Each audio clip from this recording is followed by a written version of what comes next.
Things are starting to pick up right now. I want to reiterate in this episode the importance of hypernormalization.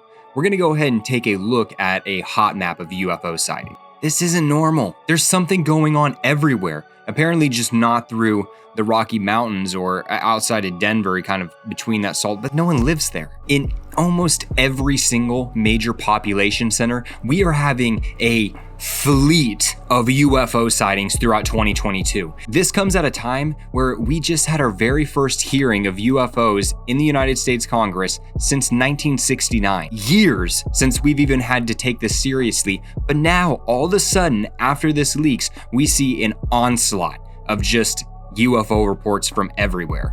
One disturbing factor I've noticed is that if you go to different parts of the map, they actually have different types of UFOs, almost like there's an inconsistency in the United States. Some places have different looking phenomena than others. Specifically, I look into the Southwest and I notice that it's a lot of star fleets, a lot of glowing orbs that go in series of 4 to 8. I noticed that up in northern Washington, it's more singular actual objects like one rectangle, one triangle traveling alone. And if you go over to the East Coast, you can see a lot of disc and orb-like objects, again, solo, not traveling in a fleet. So it seems the farther south you go, the more drone-like these things appear. However, up in the north, it seems like it's more of a single vehicle, probably containing something or someone inside of it. Recently, Tom DeLonge was on Steve-O's Wild Ride and had a lot of interesting things to say.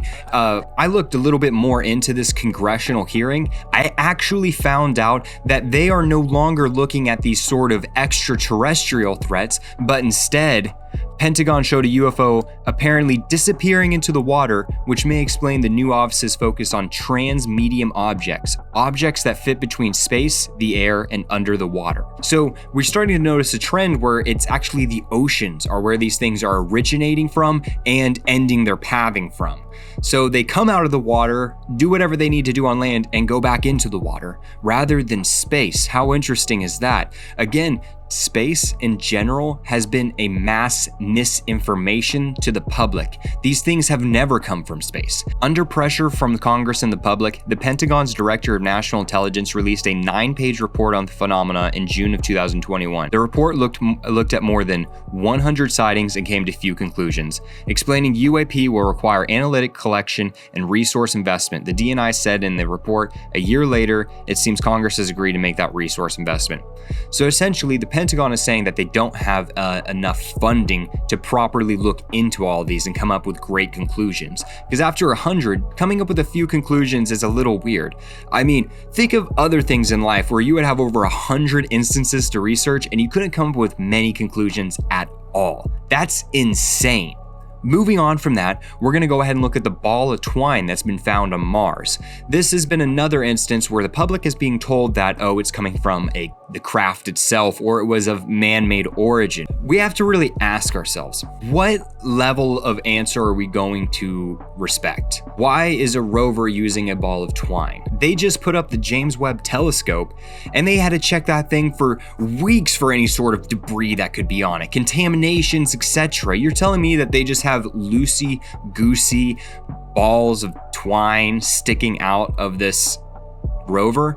That's a little ridiculous. They're treating us like we're children. They're not giving us real answers because they know they can get along with just these little simple lies, like the ball of twine fell off the rover. This is something. And because they don't actually have an explanation, we're going through another few months where they're going to stall out until hypernormalization takes over. They aren't going to give us an answer because we'll forget about caring about this in a week. This is either remnants of a biological life or it's evidence of other crafts that have been on Mars. Possibly this could be plant material, leftover fossilization of some sort of cactus-like figure, something like that. If they're lying to us about this, what else are they lying to us about? They're not going to let us in on the secret. We have to figure it out for ourselves. And because we're living in an era where we are openly being lied to about something so enormous and so reality changing that they are afraid of the consequences. I'm here as the hottest part of the day, and I'm going to try and lead us forward into this new era because someone has to act like it's actually happening.